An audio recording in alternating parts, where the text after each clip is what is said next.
ভাই আপনি স্টেডিয়ামে কি করতেছেন? স্টেডিয়ামে তুমি হয়তো জানো না, আমি আয়ারল্যান্ডের কোর্স।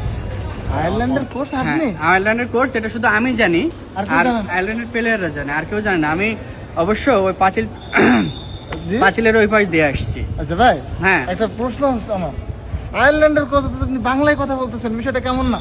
এই জন্য তো ম্যাচটা হারলো। আমি যে ওদের কি শিখাইছি এটা তোরা বোঝে নাই। এই জন্য আচ্ছা, আমি আচ্ছা। আয়ারল্যান্ডের কোর্স করবো ভাষার উপরে 2 দিন পরে। ও আচ্ছা আচ্ছা, ঠিক আছে। আপনি হারা পার্টির কোচ? এ, না, এটাকে হার বলে না, তাহলে খেলা তো, খেলায় অত হার জিত থাকে না, টেস্ট ম্যাচ। তার মানে আপনার দুঃখ লাগতেছে? এটা লাগতেছে, এই এটা দুঃখের ভিতরে কোনো ভালো লাগা আছে কিনা? দুঃখ লাগতেছে, ভালোও লাগতেছে। ভালো লাগতেছে কি ওই যে আমাদের সরি মুশফিক ভাই, জি জি, মুশফিক আমাদের। হ্যাঁ, মুশফিক ভাই আমাদেরও। মুশফিক ভাই যে 100 করছে, জি, মুশফিক ভাইয়ের 100তম ম্যাচে মুশফিক ভাই, শততম রান করছে। হ্যাঁ, জি। এটা আমার খুবই ভালো লাগছে।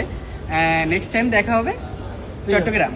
হ্যাঁ, ওকে, চট্টগ্রাম, জি জি। ভালো থাকো তাহলে। ঠিক আছে ভাই, টিকিট আচ্ছা, কেটে আসছেন না? টিকিট দেখতেছি। কে বলছে টিকিট? আমাকে টিকিট লাগে নাকি? আমি কোন সাইডে যাবো জানি? বেরোবো কোন সাইড দিয়ে? এই পাশে পুলিশ আছে, তাহলে এই সাইডে যান। মেন গেট বাদে। Thank you. ভাই